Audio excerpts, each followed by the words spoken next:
Oi, pessoal. Boa noite, né? Boa tarde, bom dia. Depender de qual horário vocês vão abrir essa aula. Vamos dar continuidade aqui às nossas aulas de Direito Internacional Público, né? Hoje a gente vem trazendo mais um sujeito de Direito Internacional Público, né? Que são as organizações internacionais e as coletividades não estatais, tá? Vou mostrar aqui para vocês. E só revisando, né, o conceito de direito de sujeito de direito internacional público, né, que são todos os entes cujas condutas estão reguladas pelo direito internacional público, né, podendo apresentar capacidade processual plena ou limitada. Então, lembrando que a capacidade processual, né, ela é medida, né, em plena ou limitada a partir do momento que o sujeito de direito internacional público, ele pode, né, e tem condições de firmar tratado internacional no plano internacional. Dos sujeitos de direito internacional público que a gente está vendo e vai ver, apenas os indivíduos é que possuem capacidade processual limitada, ou seja, os indivíduos, apesar de serem considerados sujeitos de direito internacional público, né, conforme diz Valério Mazzuoli, eles não têm capacidade plena, eles não podem firmar tratados, tá? E trazendo aqui, né, a classificação, né, a gente já viu os estados, a responsabilidade internacional dos estados, a sua formação, a imunidade da jurisdição. E vamos ver agora as coletividades interestatais e as coletividades não estatais, ok? Então vamos lá. As coletividades interestatais, né, são chamados organismos ou organizações internacionais, isto é, entidades criadas pelas principais nações do mundo com o objetivo de trabalhar em comum para o pleno desenvolvimento das diferentes áreas da atividade humana, ou seja, a política, a economia, a saúde, a segurança, tá? Então, as organizações ou organismos internacionais nada mais são do que entidades criadas pelos estados por meio de um tratado internacional para trabalhar, né, de forma comum, né, para desenvolver uma determinada área, tá? Então, o exemplo mais forte que a gente tem de uma organização internacional é a ONU. A ONU surge no pós-guerra, pós-Segunda Guerra Mundial, no intuito, tá, de promover a paz entre as nações, né, de modo que os estados não entrem mais em guerra, tá? Que eles resolvam seus conflitos de uma forma pacífica. Então, a ONU ela surge com esse interesse, surge com essa finalidade, embora hoje ela tenha um leque maior de finalidades, tá ok? São constituídas, né, por meio da associação de diversos estados, através de um tratado internacional, como eu já falei, possuem personalidade jurídica distinta das dos seus membros, ou seja, a personalidade jurídica é derivada, tá? Ou seja, ela nasce a partir do, da criação do próprio organismo, uma organização internacional, né? Deriva dos estados essa personalidade, mas, né, ela é distinta das dos seus membros, ou seja, ao passo que ela é derivada, ela também é diferente. Por quê? Porque cada organização internacional ou cada organismo internacional, ele possui, tá, personalidade própria, tá? Ele é uma ficção jurídica, foi criada pelos estados, mas a personalidade jurídica, a sua capacidade de atuar dentro da comunidade internacional, junto a outros organismos internacionais ou junto aos estados, tá? Essa capacidade que ele tem vem da sua personalidade jurídica própria, né? E que é derivada, tá? Não possuem soberania, mas tão somente autonomia e independência frente aos seus Estados-membros, ou seja, a soberania, né, é a característica exclusiva dos Estados, tá? Só os Estados possuem soberania. Os organismos internacionais, eles possuem autonomia e independência. Continuando, possuem um estatuto interno, o qual regula o funcionamento interno de cada organismo internacional, tá? E são constituídos também pela Assembleia Geral e pela Secretaria. A Assembleia Geral como sendo o órgão deliberativo e a Secretaria como sendo um órgão meramente administrativo, mas ambos independentes e autônomos. Então vejam que as organizações internacionais ou organismos internacionais ele tem seu estatuto próprio, ele tem o seu funcionamento próprio, tá? As suas regras internas de funcionamento, né? Os órgãos que o compõem. Então, ele é como se fosse um Estado, né? Apesar de ser uma ficção jurídica, ele tem um aparato jurídico próprio, tá? Para lhe regir. Não possuem sede, entretanto, fazem acordo bilateral com os Estados para que os Estados que a criaram para que cedam parte do seu território para o funcionamento da organização internacional. Ou seja, as organizações internacionais, o que a gente chama de sede, né, onde ela se fixa, é um pedaço de território cedido pelos estados, né, membros que criaram essa organização internacional, tá? Ou, se não é dos estados membros, são dos estados, né, que ingressaram, né, dentro desse organismo internacional para firmar tratado internacional com eles, tá? Então, elas não possuem sede, né? Elas não possuem território, quem possui território é o Estado. O Estado, né, é formado por isso, um dos elementos formadores do Estado é o território, a organização internacional não. Mas, entretanto, ela precisa de um local, né, um local físico para se estabelecer, que a gente chama de sede, mas que, na verdade, é uma seção de um território, de um pedaço de território, de algum estado, né, para que haja o funcionamento dessa organização internacional, tá ok? Coloquei aqui para vocês, gente, só a título de curiosidade, tá? É, as diferenças, tá, entre as organizações internacionais ou organismos, né, internacionais e as ONGs, né? Muito se confunde entre os organismos internacionais e as ONGs, mas são dois organismos, duas entidades totalmente diferentes, tá? Os organismos internacionais são criados pela reunião de vários estados para uma finalidade comum que beneficia a todos. Já as ONGs, já as ONGs são criadas pela reunião de particulares de um determinado estado, tá? Então a primeira diferença está aí. Os organismos ou organizações internacionais são criados pela reunião de vários estados, né, com a finalidade comum para beneficiar a todos.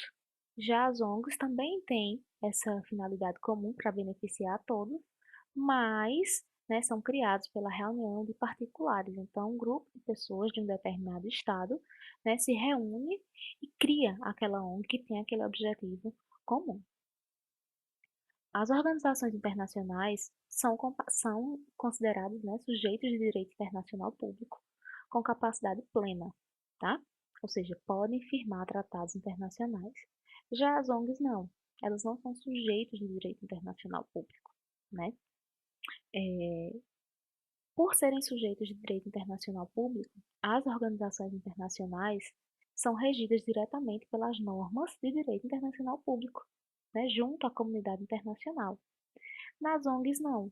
Como ela não é sujeito de direito internacional público, elas são regidas pelas normas do Estado em que foram constituídas. Então, aquele grupo de particulares que se reuniu em determinado Estado, né, eles criam as normas, são regidos pelas normas daquele Estado em que aquela ONG foi constituída, tá? Elas não são sujeitas de direito internacional público, embora atuem de forma internacionalmente.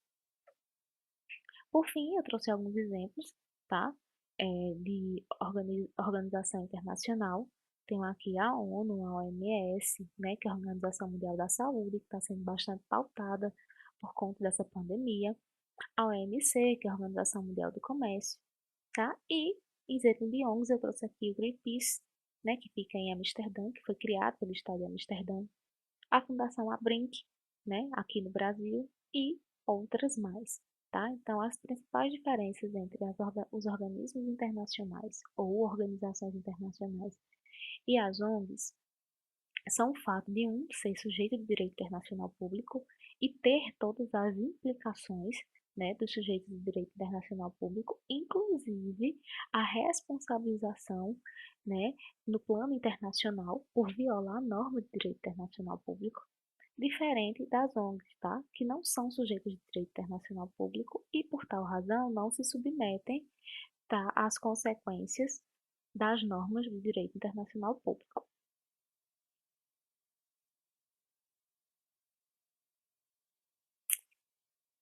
Passando para as coletividades, né, interestatais, ainda falando das organizações internacionais ou organismos internacionais, a gente fala aqui sobre a questão da imunidade à jurisdição, tá?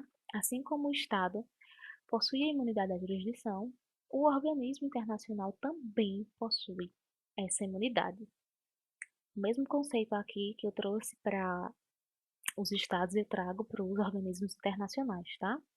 Sobre imunidade à jurisdição, que nada mais é do que privilégio reconhecido às organizações internacionais de não se submeterem à jurisdição, tanto civil como criminal, e em alguns casos ainda tributária e trabalhista do estado em que se encontrem. Então, lembrando que a imunidade, né, jurisdicional ou a jurisdição da organização internacional, ela é absoluta. Então, não existe aquela divisão entre atos de gestão e atos de império, tá? E ela se aplica tanto à área penal, civil, trabalhista e tributária. Então, dizer que ela é absoluta é dizer que não há exceção, né? Que o organismo internacional que esteja atuando em determinado estado e cometa alguma violação à norma penal, civil, trabalhista, tributária, ele não vai ser responsabilizado, tá? Porque ele é imune, tá? Ele possui essa imunidade à jurisdição e essa imunidade ela é absoluta, não há exceções, ok?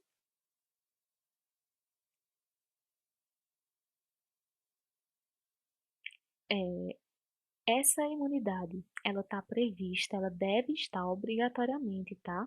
Prevista nos atos constitutivos dos organismos internacionais ou, né, quando de sua criação, ou nos tratados internacionais específicos. Geralmente, a imunidade, ela é tratada em tratados internacionais específicos. Trouxe aqui o exemplo do Brasil, né? O Brasil é signatário de 3 tratados internacionais, ou seja, ele faz parte desses tratados e ele tem que cumprir as regras desses tratados, específicos sobre imunidade à jurisdição das organizações internacionais, tá? O primeiro tratado é a Convenção sobre Privilégios e Imunidade das Nações Unidas.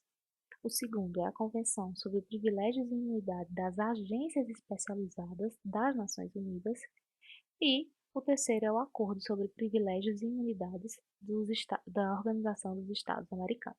Então, existem esses 3 tratados internacionais específicos sobre imunidade e a jurisdição, né, quando se trata de organismo ou organizações internacionais. Aqui, especificamente, eu estou falando, né, da ONU, tá? Então, por exemplo, algum órgão especializado das Nações Unidas, né, comete alguma violação de alguma norma do direito internacional público, ela goza de imunidade da jurisdição. E aí ela não pode ser responsabilizada, tá? Não internacionalmente. Internacionalmente ela pode, mas ela não pode ser responsabilizada, né, pela jurisdição do Estado onde ela se encontre atuante, tá? O caso mais comum que há sobre imunidade à jurisdição são nos casos das ações trabalhistas, tá? Então, se eu tenho, por exemplo, um funcionário brasileiro trabalhando numa organização internacional, né, prestando serviços sei lá, de faxina ou de qualquer coisa desse tipo a uma organização internacional, e aí é, há violação de normas e esse empregado entra na Justiça do Trabalho, né, solicitando lá a reparação dos danos sofridos. A organização internacional, ela não pode se submeter, ela não vai ser submetida à jurisdição trabalhista brasileira, tá? Por quê? Porque ela goza de imunidade à jurisdição, tá? Especialmente quando há tratado específico sobre isso, tá? O Brasil é signatário dessas três convenções, então, para o Brasil, né, o que vai importar são essas três convenções, é o que aconteça em virtude dessas três convenções, né, que ele vai ter que cumprir, porque ele tornou-se signatário desse tratado.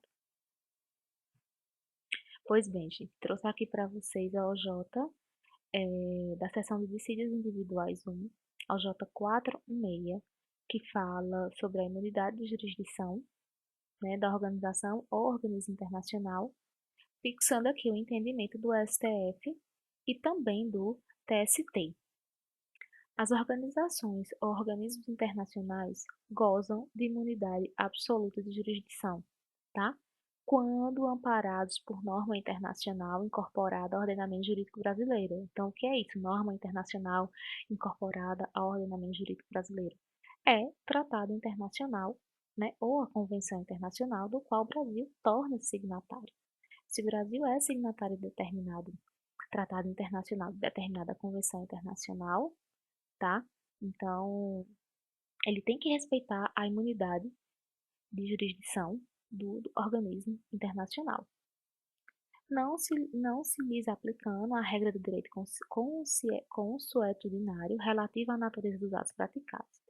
Excepcionalmente, prevalecerá a jurisdição brasileira na hipótese de renúncia expressa à cláusula de imunidade jurisdicional. Então, ainda fala aqui o finalzinho, né, dessa OJ, fala sobre a hipótese de renúncia, né, em cláusula expressa. Então, se a organização internacional, né, ela expressamente, né, coloca lá no seu estatuto ou na convenção uma cláusula que ela renuncia essa imunidade, né, essa proteção que ela tem, então prevalece a jurisdição brasileira, tá? Ou seja, as regras cíveis e trabalhistas e penais e tributárias, né, do ordenamento jurídico brasileiro sobre essa organização ou organismo internacional. Então, esse é o entendimento do TST e do STF, tá? Ou seja, a imunidade da organização internacional é absoluta quando prevista em tratado internacional específico para isso ou quando prevista nos seus atos constitutivos. Lembrando que existe uma única possibilidade dessa imunidade da jurisdição não ser absoluta, existe, tá? Quando o próprio organismo internacional expressamente renuncia a essa imunidade, ok?